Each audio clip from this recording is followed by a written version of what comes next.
Your safety has always been a key priority for us here at 365 Campers, but during these current uncertain times, we've implemented a new deep cleaning regime between every van's use. We use virucidal chemicals and an ozone machine, which is 50 times more powerful than bleach, to leave everything spotless. To enable us to do this deep clean, then you must drop your van off to us between 9 and 10 a.m. at the end of your holiday. And when it comes to collecting your van at the start of your trip, then you can do so between 2 p.m. and 5 p.m. But do give us a call and we'll book you in for an individual slot and give you a thorough handover. All of our vehicles are modern VW Transporter campervan conversions. They all run on diesel and we have a mix of manual and automatic transmissions. Don't expect race car performance from the 100 or so horsepower, but they're all very comfortable and they each have air conditioning to keep you cool in the summer months. Now, as is the case with most modern diesels, these engines do require the AdBlue liquid additive, and it does run out from time to time. If you're running low, you will get a warning on the dashboard about 1,500 miles before it's due to run out entirely, but we recommend that once that warning light comes on, you pull into the nearest petrol station and get an AdBlue top-up. Filling it up is very simple. There's a filler located beneath the diesel filler next to the passenger door. All of our vehicles are under 3 years old and covered by a full VW warranty, but if something is to go wrong, then we've got you covered. There's full RAC breakdown cover and VW's own roadside assist included as standard with all of our holidays. If something relatively minor, such as a flat tyre, occurs, then please do not attempt to change any parts yourself, as this can invalidate the insurance. Instead, call the RAC and they will deal with your problem. If anything mechanical is to go wrong, then call VW Roadside Assist and they will be with you as quickly as possible. We also have a 24-hour number that you can reach us on in an emergency. Driving these vehicles is very much like driving any normal car, but one thing to check before you make any journey is that the roof is down and fully secured. We send you on your way with everything you need for a safe and enjoyable camping experience. We've got the power cable, which gives you mains power to your van. This is a standard 16 amp version, which is common across most campsites, but we also provide a 13 amp version if needed. There's a fire extinguisher with every van and a fire blanket, and there's also a hose pipe to help you collect water on your campsite. To keep the van nice and secure, there are chocks to go under the wheels. Those are pegged in place. We provide the pegs and a mallet to get them into the ground. And we also send you on your way with a full camping hamper containing everything you need to get yourself nice and cozy in the van. There are mugs, plates, cutlery and utensils in there, even a kettle and a pop-out draining board. And we also provide tea and coffee so you can make yourself a brew on that first night away.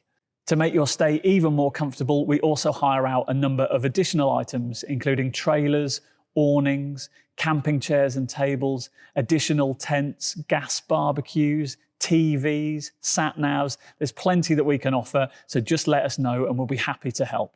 The first thing you need to do when you arrive at your chosen campsite is pull the handbrake on, put the van into gear and put the chocks under the wheels for added security.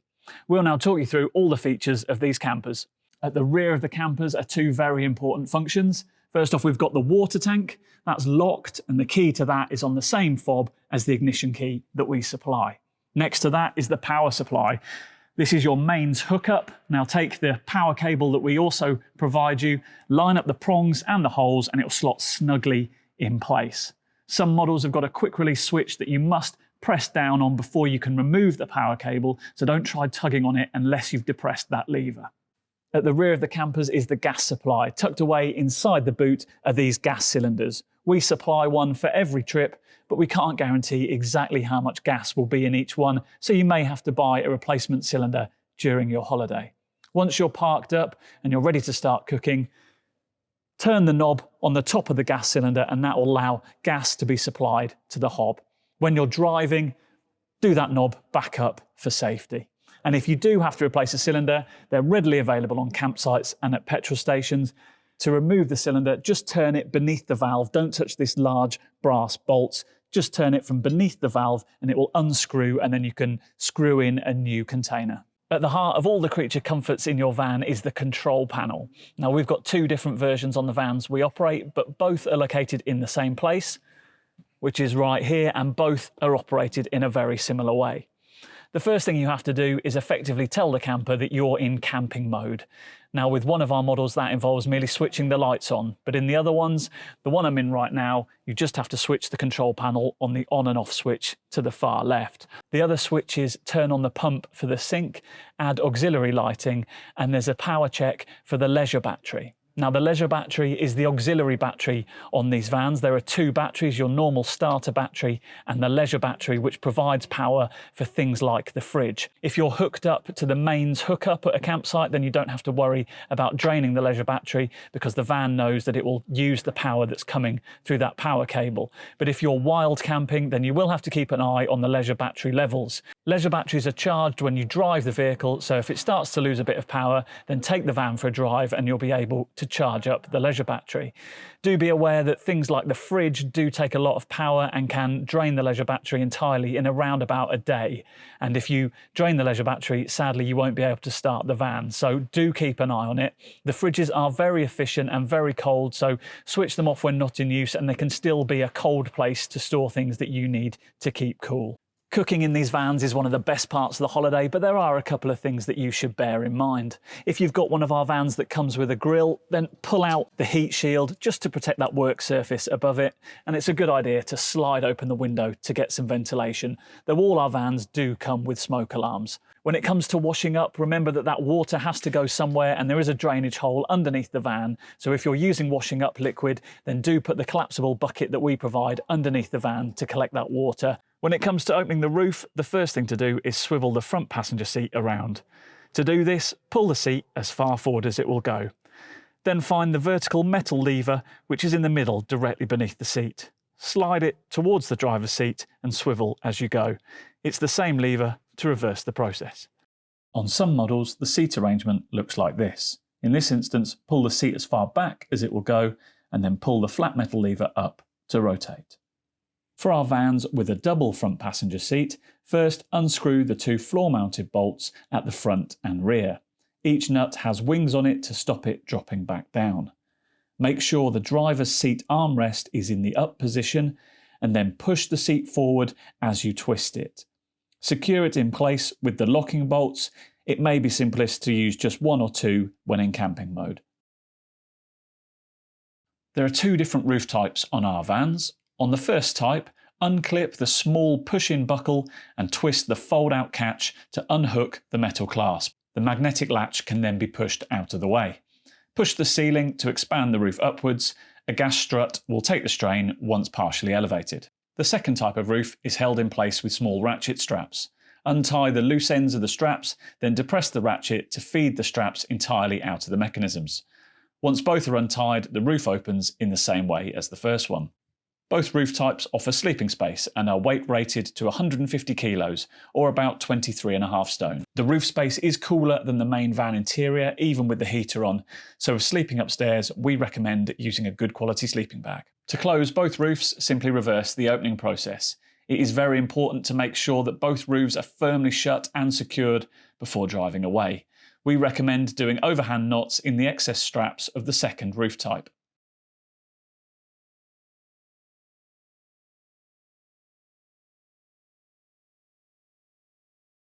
There are two types of fold-out bed in our vans. On this version, press down on the lever in the centre of the rear seats and drag the supporting legs towards you. Push down on the central sections of the bed until it lies flat. To go back to a seating configuration, press the central lever to activate the gas strut, which will make the bed rise. Push the whole unit back to lock it in place. The other bed system folds out with a lever on the right-hand side. Pull it up to flip the base of the seats into the tail end of the bed. The seats will only move when the lever is raised and will lock in place when the lever is released. You may have to change your grip as the seat flips over.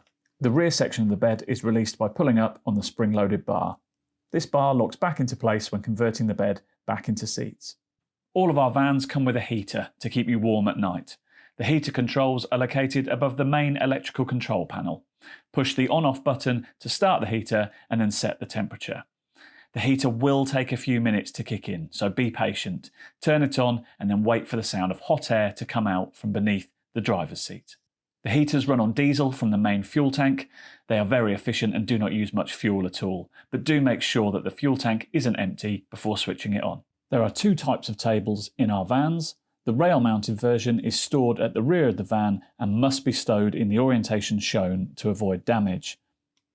The leg folds out with a push-button locking mechanism, and the table hooks onto the rail beneath the work surface. The other design is a freestanding table with a single leg that screws into the centre of the floor. Both the table and the leg are stowed behind the driver's seat. If you've hired one of our vans with a sun canopy, take the unwinding pole from behind the driver's seat and fold it into a handle and insert the metal tip into the winding mechanism. Turn anti-clockwise to release the canopy, stopping before the extending beams are fully straight. The front support legs are stowed in the outer edge of the canopy. Push away from the central holding block to release them.